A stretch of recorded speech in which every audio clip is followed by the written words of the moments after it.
Rafi' ibn Khadij al-Ansari al-Ausi punya turunan. Turunannya ini mereka berimigrasi nanti ke wilayah Persia, pindah ke wilayah Persia. Turunan sahabat yang bernama Rafi' ibn Khadij. Mereka tinggal di satu kota di wilayah Asbahan. Nama kotanya Qazwin. Dari situlah nanti lahir salah satu ulama besar mazhab Syafi'i yang bernama Al-Imam Rafi'. Al-Imam Rafi'. Ini semua yang kita amalkan mulai dari wudu sampai sholat, sampai ke zakat, puasa, manasik haji. Umat Islam yang menggunakan mazhab Syafi'i melakukan amalan tersebut, Imam Rafi' dapat pahalanya sampai saat ini. Karena hukum-hukum yang sampai kepada kita di dalam mazhab Syafi'i tidak lepas daripada usaha ijtihad daripada Al-Imam Ar-Rafi'. Al-Imam Rafi' inilah turunan daripada sahabat yang bernama Rafi' ibn Khadij. Makanya namanya Al-Imam Ar-Rafi'. Itu bukan nama, itu nisbat kepada leluhurnya yang seorang sahabat yang meriwayatkan hadis ini. Ada seorang qadhi namanya Muzaffaruddin, qadhi di kota Qazwin. Dia punya kitab tulisan tangan langsung dari Al-Imam Rafi'i. Di dalam kitab tersebut diberikan judul At-Tadwin fi Tawarikh Qazwin. Kitab itu membahas autobiografi ulama-ulama yang ada di kota Qazwin. Karena memang kota ini juga di zaman itu banyak mencetak ulama-ulama besar. Tulisan tangan daripada Al-Imam Rafi', di situ beliau sebutkan nasab beliau. Beliau bernama asli Abdul Karim ibn Muhammad ibn Abdul Karim ibn Al-Fadl ibn Al-Hasan ibn Al-Husain, terus ke atas sampai kepada Rafi' ibn Khadij Al-Ansari Al-Ausi. Nah, dari sinilah dapat menarik satu kesimpulan bahwa nama yang dikenal di kalangan para ulama khususnya Al-Imam Rafi'i itu nisbat kepada kakek buyutnya yang seorang sahabat bernama Rafi' ibn Khadij Al-Ansari Al-Ausi. Kunyahnya Abul Qasim. Kunyahnya Abul Qasim. Beliau lahir pada tahun 555 Hijriah di kota Qazwin, wafat 623 Hijriah di kota Qazwin. Ini termasuk imam besar di dalam mazhab Syafi'i. Dan bukan sekedar imam besar di dalam mazhab Syafi'i, tapi seorang wali min auliyaillah yang sangat hebat ibadahnya, zuhudnya, waroknya, dan sangat luar biasa kedalaman ilmunya. Al-Imam Az-Zahabi yang lahir tahun 673 Hijriah, wafat 748 Hijriah, bahkan memuji kepada Imam Ar-Rafi'i di dalam kitab ensiklopedia biografi para ulama Syiaru A'lamin Nubala. Beliau katakan dengan 3 pujian di sini. Al-Imam Rafi' disebut sebagai Syekhu Asy-Syafi'iyah, guru besar seluruh ulama bermazhab Syafi'i, Yang kedua, alimul ajam wal arab. Orang alim bagi non-Arab dan orang Arab. Jadi Persia itu bukan bangsa Arab, mereka ajam. Tapi banyak mereka orang-orang Madinah, orang-orang Makkah, karena kekuasaan Islam sampai ke wilayah tersebut dikuasai oleh umat Islam, banyak yang pindah tinggal di Irak, tinggal di Iran. Tapi kalau orang aslinya mereka ajam. Imamuddin, imam bagi agama Islam. Ada juga seorang syekh bernama Umar Ridho, dalam kitab Mu'jam Al-Mu'allifin mengatakan Al-Imam Rafi'i sebagai muhaddithun min ulama'il hadith wa ruwatihi, usuliyun, faqihun, muhakkikun, mujtahidun, mufassirun, muarrikhun. Beliau seorang ahli hadis, ya, ahli hadis, bahkan periwayat hadis. Dan beliau seorang usuliyun, ulama yang pakar di dalam ilmu usul, baik itu usuluddin, kita kenal dengan akidah, ilmu tauhid, ilmu kalam, atau usul fiqh. Faqihun, ahli fikih. Muhakkikun, peneliti. Mujtahidun, levelnya sebagai mujtahid. Mufassirun, ahli tafsir Al-Quran. Muarrikhun, ahli sejarah. Bahkan salah satu ulama yang sanad keilmuannya sampai kepada Imam Rafi'i bernama Al-Imam As-Saffar. Ya, beliau katakan kana auhada asrihi fil usuli wal furu' mujtahida zamanih farida waqtihi fi tafsiri wal madhhabi. Beliau satu-satunya ulama yang paling hebat di zamannya di dalam penguasaan ilmu-ilmu usul dan furu'. Beliau mujtahid di zamannya.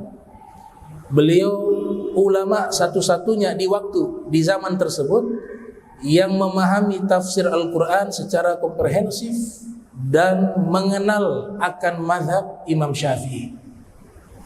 Wa kana lahu majlisun. Beliau punya majlis yang dimana beliau mengajar at-tafsir wa sima'il hadith bi Jami'il Qazwain. Beliau mengajar di majlisnya tafsir Al-Quran dan mendengarkan hadis. Artinya beliau mengajar ilmu hadis di Masjid Jami' yang ada di Qazwain. Wa sannafa katsira. Produktif di dalam menulis kitab-kitab. Kana zahida wa wari'a. Kana zahida wa wari'a. Beliau orang yang sangat zuhud terhadap dunia dan sangat wara'. Nah, ini penilaian ulama kepada Al-Imam Ar-Rafi'i. Jadi Imam Rafi'i dengan Imam Nawawi ini dua nama yang tidak bisa lepas di dalam mazhab Syafi'i, yang mungkin di zaman kita saat ini penganut mazhab fikih terbesar nomor 2 di dunia, mazhab Syafi'i. Sekarang yang nomor 1 yang paling banyak mazhab Hanafi, menurut salah satu ulama namanya Syekh Sa'id Fudah. Karena memang mazhab Hanafi berada di populasi jumlah manusia terbesar di dunia. Ya, mayoritas penganut mazhab Hanafi ada di wilayah-wilayah yang penduduknya sangat besar. Di India misalnya, di Pakistan, di Bangladesh, di Cina, itu jumlah sangat besar. Dan mayoritas mereka menganut mazhab Hanafi. Imam Nawawi juga sangat menyanjung kepada Imam Rafi'i. Bahkan Imam Nawawi mengatakan huwa minas solihin al-mutamakkinin. Imam Rafi'i ini adalah orang soleh dan berilmu, mutamakkinin. Kanat lahu karamatun kathiratun zahiratun. Beliau memiliki banyak keramat, kata Imam Nawawi. Banyak keramat. Nah, keramat ini berarti alamat, salah satu alamat beliau seorang yang dekat dengan Allah Subhanahu wa taala. Bukan ulama-ulama yang levelnya biasa-biasa saja, tapi benar-benar seorang wali min auliyaillah. Di antara keramat yang sangat terkenal, yang setiap kali membahas Imam Rafi'i pasti disebutkan cerita keramat beliau, itu diceritakan oleh Syekh Yusuf An-Nabhani di dalam kitab Jami'u Karamatil Auliya, ensiklopedia keramat para wali. Beliau punya kebiasaan menulis kitab di waktu malam hari. Di zaman itu ada lampu lentera yang menggunakan minyak. Di saat menulis ternyata minyaknya habis. Padam lampu lentera tersebut. Di rumah beliau itu beliau menanam pohon anggur. Maka di saat padam lampu pijar beliau belum selesai menulis kitab, tiba-tiba itu pohon anggur itu dia menjadi seperti lampu, bercahaya hingga menerangi seluruh isi rumahnya. Kemudian beliau lanjutkan lagi menulis kitabnya. Itu keramat dari Imam Rafi'i yang sangat populer di kalangan para ulama dan kaum salihin. Terminologi yang menyebutkan di dalam kitab-kitab mazhab Syafi'i syaikhan. Kalau syaikhan di dalam ilmu hadis itu yang dimaksud Imam Bukhari dan Imam Muslim. Kalau syaikhan yang dimaksud di kalangan para sahabat yaitu Sayyidina Abu Bakar dan Sayyidina Umar. Kalau syaikhan yang dimaksud di dalam mazhab Syafi'i itu yang dimaksud dua orang. Yang satu Al-Imam Rafi'i, yang kedua Al-Imam An-Nawawi. Imam Nawawi hidup setelah Imam Rafi', tidak pernah bertemu. Karena Imam Nawawi lahir 631 Hijriah. Sedangkan Imam Rafi' wafat 623 Hijriah. Tapi kitab-kitab Imam Rafi' disempurnakan lagi oleh Imam An-Nawawi. Idza utliq asy-syaikhan 'inda Syafi'iyyah fal murad bihima al-Imam Rafi'i wal Imam An-Nawawi.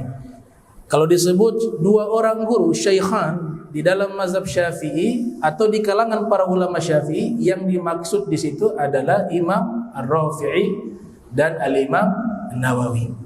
Bahkan dikatakan oleh Imam Al-Munawi, beliau mengatakan idza tafaqa huwa wan Nawawi ala hukmin fil mazhabi la ya'dilu anhu.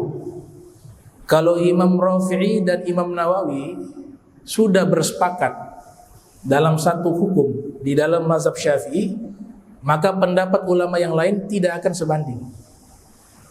Berarti derajatnya sangat tinggi di dalam mazhab Syafi'i. Nah, jikalau perbedaan antara Imam Nawawi dengan Imam Rafi', ini undang-undang mazhab Syafi'i ini. Undang-undang.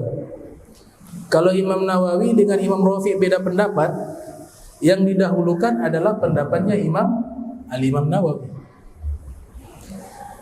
Kalau dua-duanya bersepakat, ulama fikih lainnya dari mazhab Syafi'i berbeda dengan mereka, pendapat mereka itu ditolak. Yang diambil pendapatnya Imam Nawawi dan Imam Rafi'i.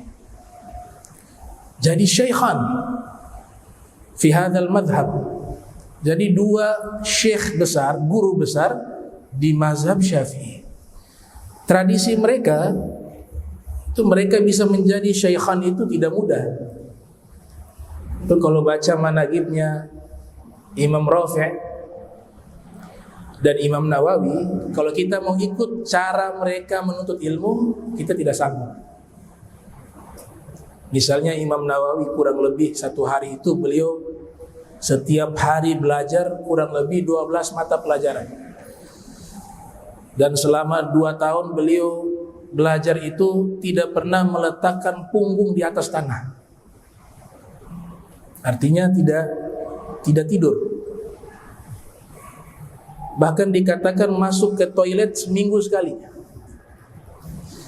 Karena makannya hanya kurma dengan air putih, gak mau waktunya terbuang banyak di toilet. Kalau malam menghidupkan dengan ibadah. Tradisi mereka seperti Imam Syafi'i membagi malam menjadi 3. Sepertiga untuk tidur, kemudian yang berikutnya untuk sholat, yang ketiga mengarang kitab. Imam Rafi' juga demikian. Nah biasanya mereka itu sudah sejak masa anak-anak, dan ini terjadi degradasi keilmuan Islam karena sebab metodologi kita tidak ikuti dengan metode mereka. Bahkan Ibnu Rajab menulis sebuah kitab berjudul Bayanu Fadli Ilmi Salaf ala Ilmi Khalaf, penjelasan keutamaan ilmu ulama terdahulu dengan ilmu ulama sekarang di zamannya pada abad ke-7 Hijriah. Tradisi mereka sehingga mereka bisa sampai ke level sebagai syaikhan itu melalui perjuangan yang sangat panjang. Yang pertama kali mereka fokus rata-rata ya, dan ini kekurangan di zaman kita. Kita harus akui itu, makanya kita harus merubah kurikulum. Kalau ingin mencetak ulama jangan tanggung. Ini yang hilang di zaman kita. Ulama terdahulu di usia masih anak-anak mereka fokus Al-Quran. Bahkan ada di antara mereka 4 tahun sudah hafal Al-Quran. Seperti Abdullah ibn Mubarak disebutkan dalam manaqibnya yang lahir tahun 118 Hijriah, itu hafal Al-Quran 4 tahun. Usia 4 tahun. Dan rata-rata mereka semua itu hafal Al-Quran. Usianya kisaran 6 tahun, ada yang 7 tahun. Imam Syafi'i 7 tahun. Imam lainnya 6 tahun, ada yang 4 tahun. Paling telat itu 10 tahun. Coba kita bandingkan dengan zaman kita. Dan mereka kuasainya benar-benar menguasai secara mendalam. Ketika fokus kepada Al-Quran, mereka paham tajwidnya, mereka paham qiraatnya, mereka paham tafsirnya, mereka paham maknanya. Di zaman kita sekarang, ya karena memang sulit untuk mencapai ilmu seperti ilmu mereka. Sulit. Ada yang pakar di Al-Quran, bahkan dia hafal Al-Quran 30 juz, bahkan dia kuasai qiraah, dia kuasai ilmu tajwid. Tapi di sisi lain kebanyakan ilmu syariat gak paham. Bahkan untuk memahami artinya banyak yang tidak tahu arti.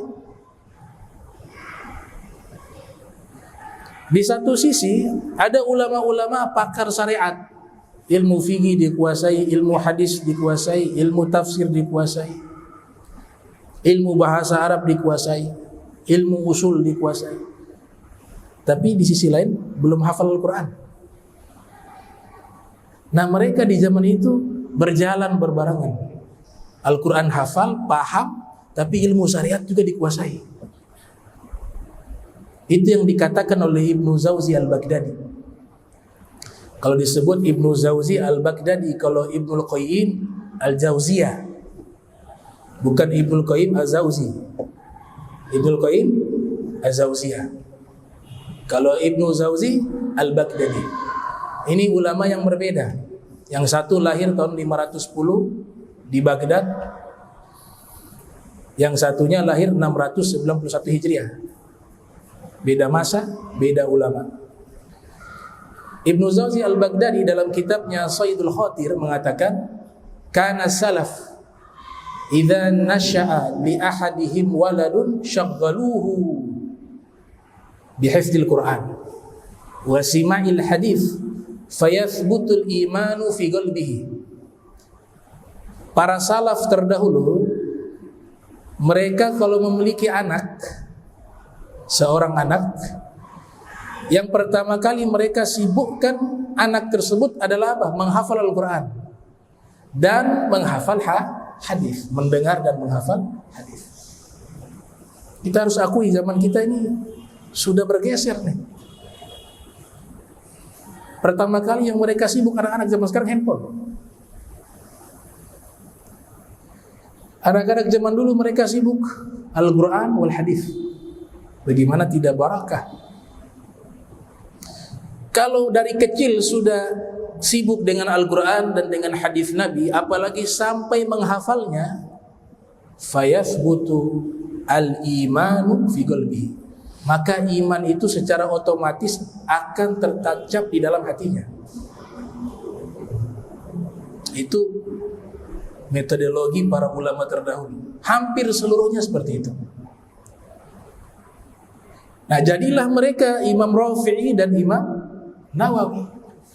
Bukan belajarnya hanya 1-2 tahun, dari kecil sampai masa tua, sampai meninggal dunia. Sampai meninggal dunia. Prinsip menuntut ilmu di dalam agama Islam itu sampai meninggal baru selesai.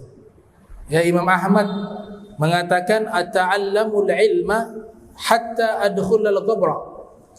Saya terus belajar sampai saya masuk ke dalam kuburan.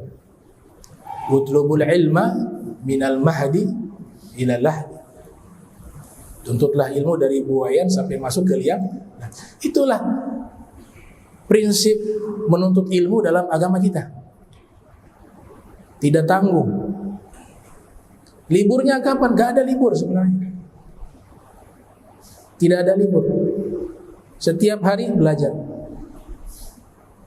Nah, sehingga menjadilah mereka punya manfaat ilmu, kita sekarang nikmati dari hasil mujahadah mereka. Coba bisa dibayangkan kalau orang dulu-dulu modelnya kayak kita semua.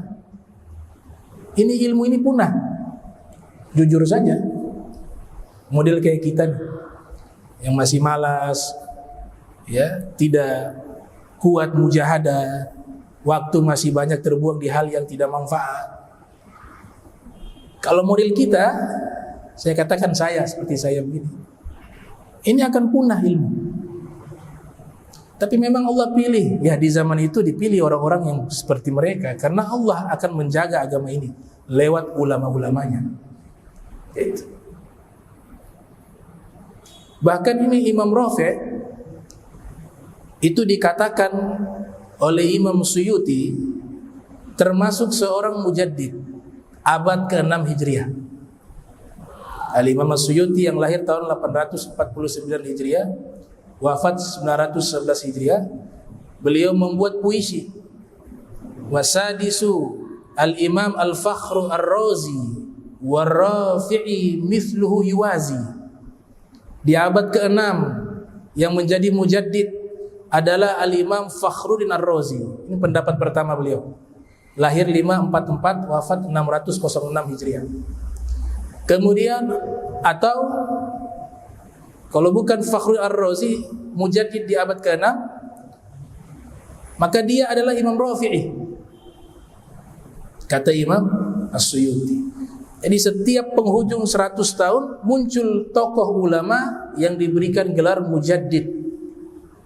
Dia menghidupkan kembali ilmu-ilmu agama Islam berdasarkan hadis yang diriwayatkan oleh Imam As-Sakhawi dalam kitab Al-Maqasid Al-Hasanah.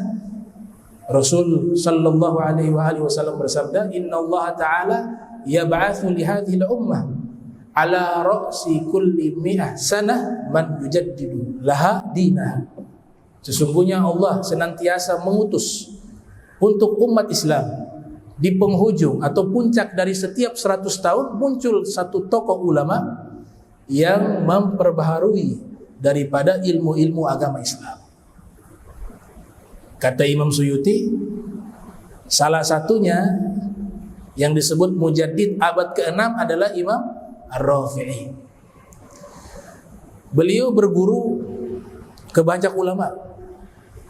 Ini juga tradisi ulama-ulama terdahulu. Kalau belajar bukan hanya 1-2 orang, tapi gurunya tuh ratusan. Dibuatlah kitab namanya Mu'jam Suyukh, kamus nama-nama guru. Jadi untuk menyebutkan nama guru jadi kamus. Saking banyaknya guru-guru mereka. Itu hebatnya mereka di zaman itu. Nah, kadang-kadang menjadi congkak dan sombong karena tidak berkaca kepada ulama-ulama terdahulu. Kalau kita berkaca dengan orang-orang soleh terdahulu, baik dari sisi keilmuannya maupun sisi ibadahnya, itu akan sangat jauh antara kita dengan mereka. Akhirnya lahirlah sifat tawadhu. Tapi hebatnya zaman sekarang, ini anak-anak yang baru belajar sudah berani menyalah-nyalahkan ulama-ulama terdahulu. Ini yang hebat. Hebatnya dari sisi apa? Kebodohan. Tidak mengetahui dirinya. Dia kalah dari ilmu, kalah dari ibadah, kalah dari keikhlasan, kalah. Antum tahu, mereka itu banyaknya ulama terdahulu yang menjadi hebat, bahkan membeli buku tidak sanggup. Saking susahnya, beli buku tidak sanggup. Di antaranya namanya Al-Imam Burhanuddin Az-Zarkashi. Beli buku tidak sanggup. Jadi belajar ke guru tanpa buku, tanpa pena. Hanya bermodalkan hafalan. Nanti yang sudah diajarkan oleh guru, kalau mau baca, zaman itu ada toko buku, toko kitab. Dia cari kertas di tempat sampah, dapat itu kertas, dapat tinta bekas, pergi ke toko buku yang tadi diajarkan oleh guru-gurunya kitab-kitab tersebut, dia izin baca sambil dihafal, dia tulis nanti pulang di rumah di kertas. Tapi bisa jadi ulama besar Burhanuddin Zarkashi yang mengarang kitab-kitab yang sangat luar biasa.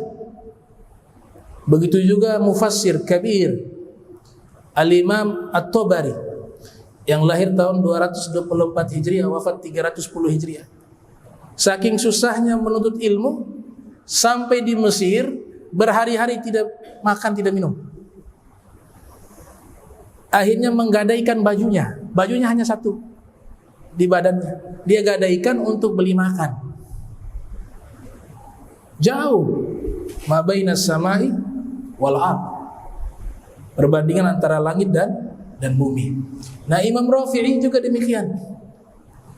Ya, beliau belajar ke banyak guru, tapi guru utamanya adalah ayahnya. Ayahnya adalah guru utamanya yang mendidik beliau, mentarbiyah beliau sehingga beliau menjadi seorang imam besar yang sampai saat ini namanya selalu disebut di dalam kitab-kitab fikih mazhab Syafi'i. Murid beliau juga sangat banyak.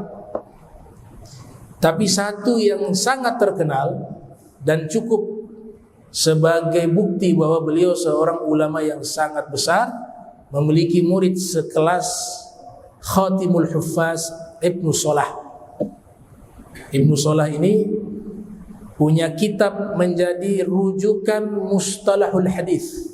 Nama kitabnya Al-Muqaddimah. Itu muridnya daripada Imam Ar-Rafi'i. Jadi kitab Muqaddimah, kalau bahasa Indonesia pengantar. Kata pengantar. Ada beberapa kitab kata pengantarnya itu sudah cukup. Kalau kita kuasai kata pengantarnya, tidak perlu kita kuasai isi kitabnya.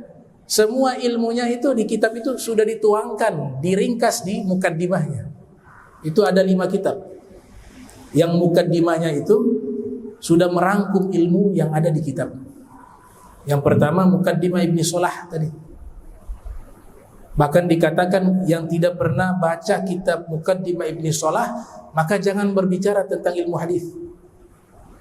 Ulama mengatakan begitu. Yang belum pernah baca, lihat saja belum, apalagi baca. Kata ulama-ulama hadis, man lam yaqra muqaddimah Ibni Salah wa la yatakallam fi ilmi hadis. Orang yang belum pernah baca kitab Muqaddimah Ibni Salah, maka jangan dia berbicara dengan ilmu hadis. Saking pentingnya kitab itu. Muqaddimah judulnya. Muqaddimah kedua, Muqaddimah Fakhruddin Ar-Razi, Tafsir Mafatihul Ghaib. Muqaddimah ketiga, Muqaddimah yang ada di dalam Syarah Sahih Muslim yang ditulis oleh Al-Imam Nawawi. Muqaddimah keempat yang ada di Muqaddimah Al-Majmu' ala Syarh Muhadzab, ada 27 jilid. Muqaddimahnya itu sangat penting. Tulisan dari Imam Nawawi juga. Muqaddimah yang kelima bahkan sudah menjadi satu kitab khusus, padahal itu muqaddimah dia berada di kitab tarikh, ditulis oleh Ibnu Khaldun. Tarikh tentang Afrika barbar. Tapi karena muqaddimahnya itu sangat bagus, maka dicetak menjadi dua bagian. Ini muqaddimah tersendiri dari muqaddimah kitab tersebut dijadikan kitab tersendiri, namanya Muqaddimah Ibni Khaldun, dan nanti menjadi asas daripada ilmu-ilmu modern seperti studi kritis sejarah, kemudian ilmu psikologi, kemudian ilmu sosiologi, yang dimana dikenal oleh orang-orang barat yang menulis adalah Adam Smith, padahal beliau sudah menulis jauh sebelum Adam Smith lahir. Itu Muqaddimah Ibni Khaldun. Al-Habib Ahmad bin Hasan Al-Attas yang menulis kitab Tazkirun Nas mengatakan arba'u muqaddimatin yang bagi qiraatuha. Ada 4 muqaddimah dari kitab yang selayaknya kita baca kitab-kitab muqaddimah tersebut. Yang pertama, muqaddimah daripada Tafsir Mafatihul Ghaib Fakhruddin Ar-Razi. Yang kedua, muqaddimah Al-Imam Nawawi daripada Syarah Muslim dan Majmu'. Dan yang keempat, muqaddimah Ibni Khaldun. Al-Imam Rafi'i rahimahullah radhiyallahu taala anhu arda, beliau punya jasa sangat besar di dalam mazhab Syafi'i. Sampai sekarang para ulama-ulama yang yatabahharun fi ilmi fiqih, yang mereka mendalam dalam ilmu fiqih, mengambil metodologi yang ditemukan oleh Imam Rafi'i. Jadi beliau sebagai penemu metode baru. Kurang lebih ada 3 yang terkenal, yang beliau sebagai orang pertama yang menemukan metode-metode baru di dalam istinbat hukum. Yang pertama, beliau orang pertama yang wad'ul mustalahatil al-fiqhiyah, meletakkan terminologi fikih, istilah-istilah fikih yang ada nih kebanyakan dari Imam Rafi'i, karena beliau orang pertama yang membuat itu. Yang kedua, beliau adalah ulama yang bisa dikatakan ulama pelopor dari metode manhaju tarjih wa tashih, metodologi mentarjih, menyeleksi pendapat-pendapat ulama terdahulu di dalam mazhab Syafi'i, mana yang kuat. Kalau yang kuat diambil, kalau menurut beliau lemah ditolak. Itu di dalam fikih juga ada. Jadi ada kalanya Imam Syafi'i punya pendapat bisa 4 model dan saling beda. Bukan berarti Imam Syafi'i tidak konsisten, tidak. Tapi karena zaman terlampau jauh dari masa Imam Syafi'i sampai ke Imam Rafi'i itu ratusan tahun, sehingga kadang-kadang ada yang meriwayatkan keliru, sebagaimana yang terjadi di dalam hadis palsu. Ada yang coba mengarangnya. Di dalam fikih juga ada semacam pemalsuan riwayat. Maka di sini salah satu ulama yang punya andil besar mengseleksi pendapat-pendapat para ulama-ulama sebelumnya dari mazhab Syafi'i sampai kepada Al-Imam Syafi'i yang lahir tahun 150, wafat 204 Hijriah, adalah Imam Rafi'. Beliau yang menyeleksi dan tashih, mengoreksi, menyeleksi dan mengoreksi. Orang pertama sebagai pelopor metode ini dalam mazhab Syafi'i, salah satunya adalah Imam Ar-Rafi'i. Beliau menulis banyak kitab.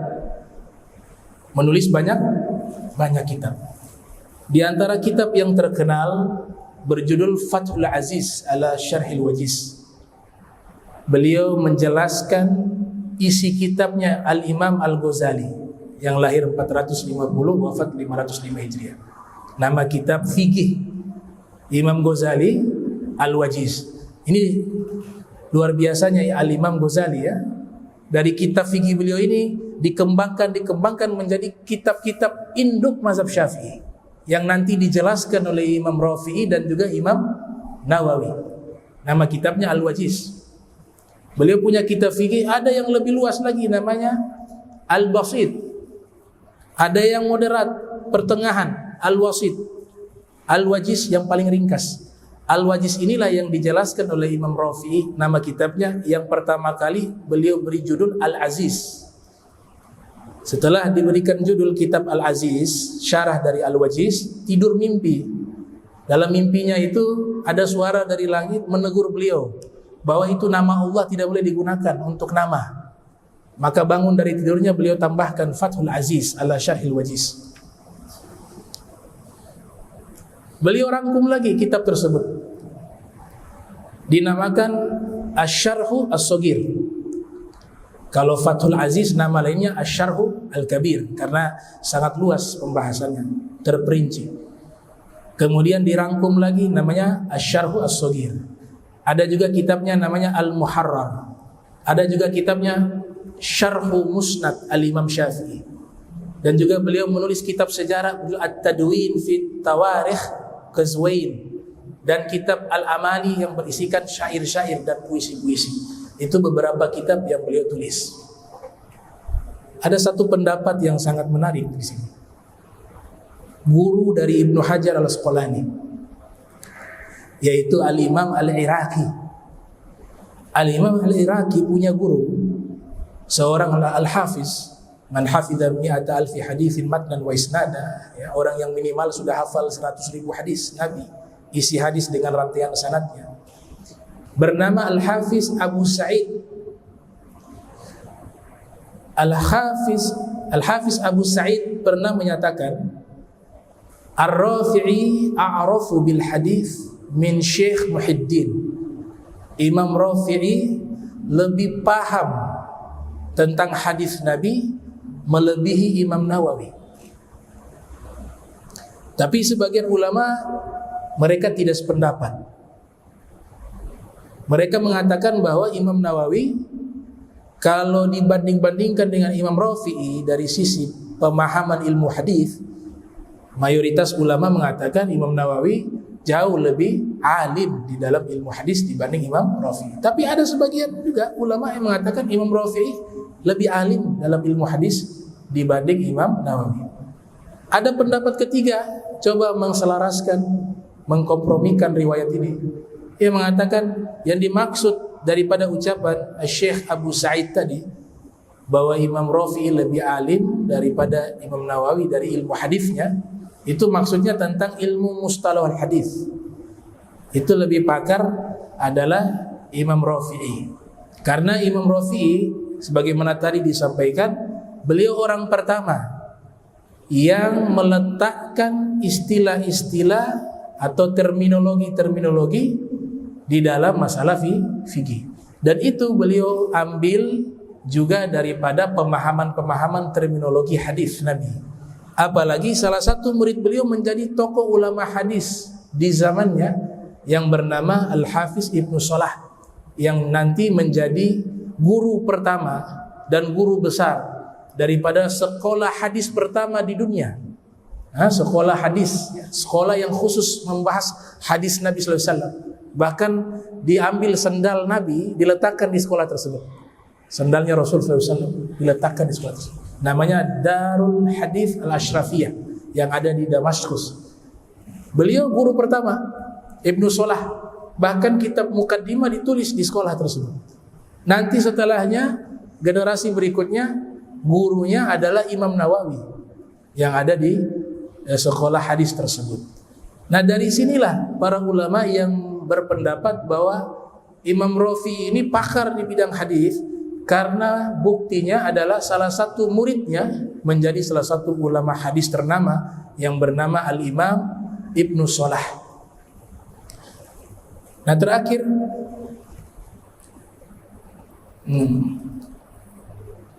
ini biografi singkat dari Imam Rafi'.